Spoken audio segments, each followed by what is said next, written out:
and welcome to this edition of Eagle's Eye. I'm your host, Dashia Lanai. Thanks for tuning in. I'm joined today by Randy Spade, who is the Director of Admissions for Military Families and Military Services here at Ashland University. Professor Spade, thank you so much for joining us today. Thanks for having me. Are you able to explain to us a little more about your job here at the university? Yes, so I serve as the Executive Director of Military Family Services for Ashland. We offer end-to-end services to all of our military families here on campus, online and in every modality at the undergraduate and graduate level. We develop programming to help serve veterans who are transitioning out of the military and into college for the first time, military dependents, those children of veterans who are looking to get an education, and really offering them a variety of services to help make their education more enriching and transformative. Can you explain to us what the Yellow Ribbon program is? Yeah, so for a private school like Ashland, there is typically a set amount every year that's given by the government for how much the GI Bill will cover. The Yellow Ribbon Agreement is for schools who want to go above and beyond to serve military families to help make their education more affordable. So the Yellow Ribbon program is any difference that the GI Bill won't cover that our tuition or fees may incur for the student. And so we pay half and the government will pledge the other half to help reduce the out-of-pocket expense for that student. Okay. I know there's some buildings specifically for military families and veteran students. Are you able to expand on what those are along with the importance of them?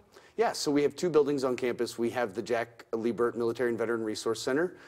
It is our kind of hub for everything that we do on campus. It's a 3-floor building. Our main floor has all of the staff, so we have a team of 13 that serve military families here at Ashland. And we do everything from academic advising. We help support those students who aren't sure where to go or how to find their academic advisor, financial aid, business office issues, just benefit questions that they might have about the GI Bill. We do all of our certifying from the building, and then we meet prospective families as well. So when future Eagle families come to campus, we welcome them at the Jack first and foremost, and we show them the building.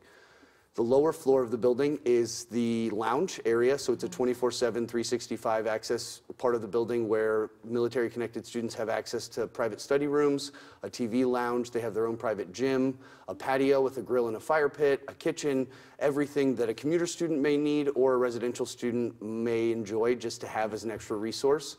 That building is particularly important because it offers students of all modalities and, like I said, commuters or residential students to come together and share in what makes their community such a tight-knit group. And so that was where we started in 2020. In 2022, we opened the USA House, which is the other military-connected building on campus. It's a residential building. It's a 18-room facility, so every military-connected student, we have 18 of them currently in the house, they get their own private room. And they get to share again in that sense of community. And so that's newly remodeled as of last year. And it's a really great space for students to live and work and study and hang out together. And we're really proud of both of our facilities here at Ashland. That's amazing. The university is named among the top 12 schools in the United States in military-connected and veteran students. How does the university pride themselves on this accomplishment?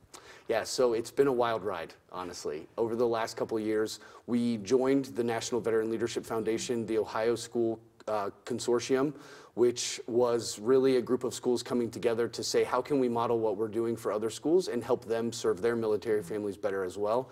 It's always a point of pride when people are modeling after the work you're doing, and we're really proud of what we've done and what we've built over the last 8 years.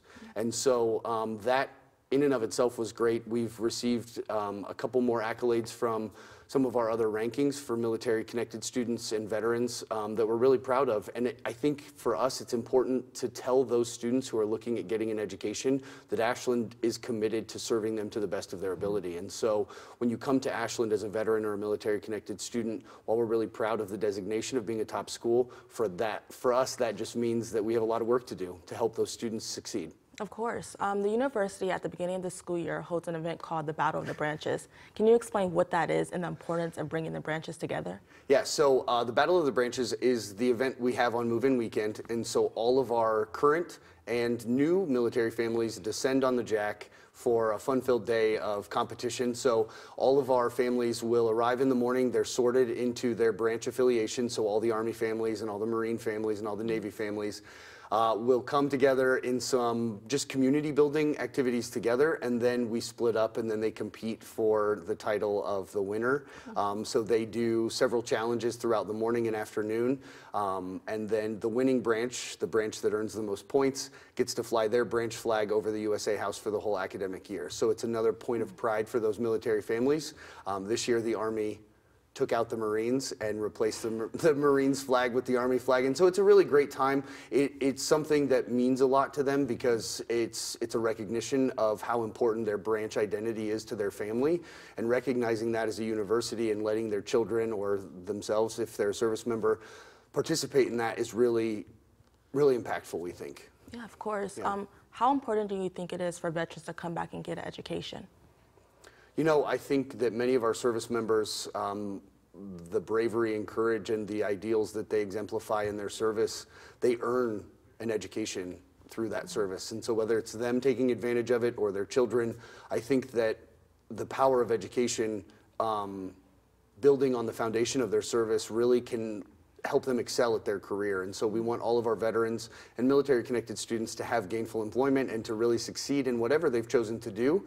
But I think it's important for them to consider coming back to use the benefit that they've earned in a meaningful way. And at Ashland, we think that it's not just using it to get a piece of paper, it's actually having this wonderful experience where you learn and grow and become the person you're going to be. If military families and veteran students are looking to apply at Ashland, how would they get started? Yep, so they can go to our website, military.ashland.edu, or they can call the office and talk to one of our enrollment specialists. That person will pair with them the entire time they're at Ashland. And so once they come into Ashland, once they introduce themselves, they meet the university, they're paired with one of my veteran enrollment specialists, and they work with that person for their entire tenure all the way through and after graduation. Professor Spade, thank you so much for joining us today. Thanks for having me. It was great. That will be it for this episode of Eagle's Eye. Make sure to follow us across all social media at AUTV Ashland. Until next time, I'm Dashia Lanai. Thanks for watching.